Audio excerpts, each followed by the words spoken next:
So Joel, you've been doing a lot of things the last few years. You've been writing. Tell me what it's like to not so much play in a band, but just write and record.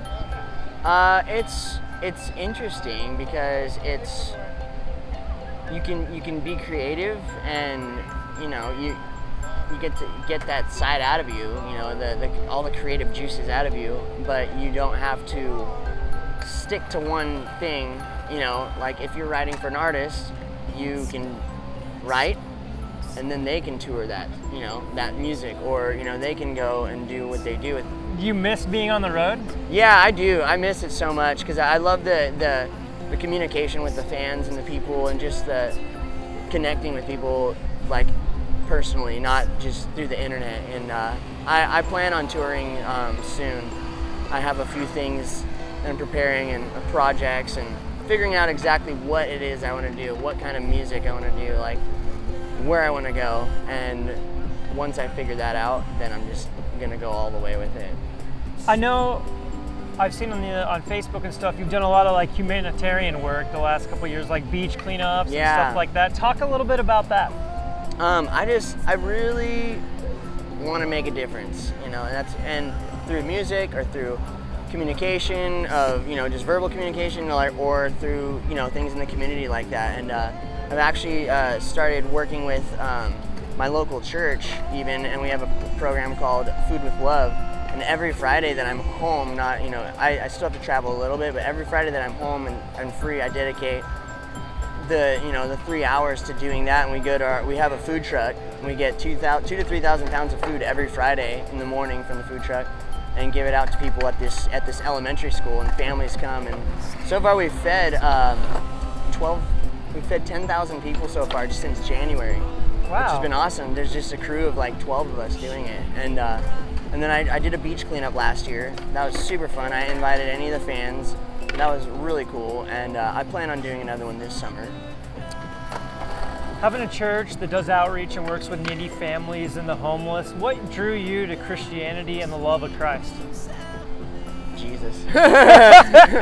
Feeling like hope, I've always struggled with not feeling loved or having hope in my life. And I had, great parents that loved me, but there was I always felt like there was something missing. And then I just would always turn back to Jesus, and I'm like, oh man, duh, like that's what I'm missing, Yeah. Like not all the bullcrap, religious crap, or all the weird stuff, all the weird stuff that everyone's used to hearing, but just like the actual guy who just went around and hung out with people and just loved everyone, so. Yeah, a lot of people debate Jesus, and at the end of the day, how did you know that the Bible was true and Jesus was true?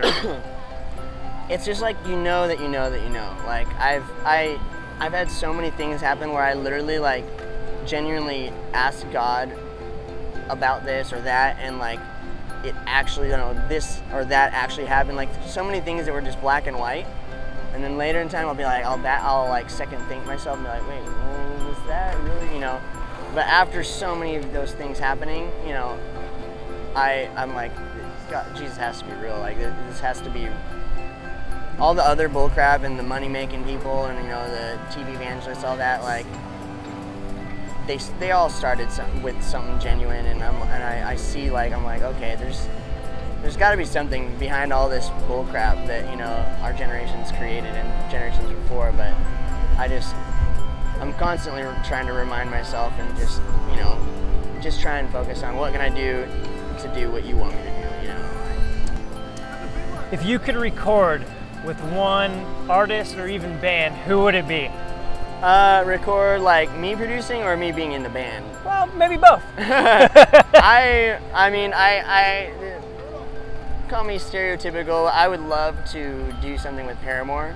I don't know why. I've just always had this secret crush on Haley. And that's your guilty pleasure? Yeah, totally.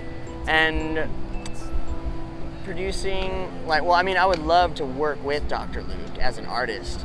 He's just on another level. But producer, yeah, Dr. Luke. Band, Paramore, I'd have to say. Do you have one guilt? Obviously, you've checked out Katy Perry and that. Is there one guilty pleasure of music that you want to admit you listen to? Well, I used to like be so like I loved pop music my whole life, which is why I got into it, started writing pop music, and all my friends would make fun of it, like not me, but they make fun of it, and I would be very like secretive about my love for pop music, you know. And now I'm just like totally like I don't care, you know, like I love it. And it's funny because like a lot of my friends will be like, dude, you know, that are doing well in bands that are doing well, and they're like, dude, I wish I could be doing what you're doing. I'm like, what? Really? Like I'm not playing big shows. I'm not, you know, I'm just doing what I do. But yeah, I don't really have any guilty pleasures. I mean, you just admitted. I just admitted it. Yeah, that's great. I just, it's all just pleasure. Hey, I like the pop too. Yeah. Teo Cruz, Katy Perry, I enjoy it. I like having fun, you know, whether it's headbanging or dancing. It's the beats. Yeah. Well, Joel, thank you so much. Thanks so much for having me. Thanks for chatting it up. You're welcome.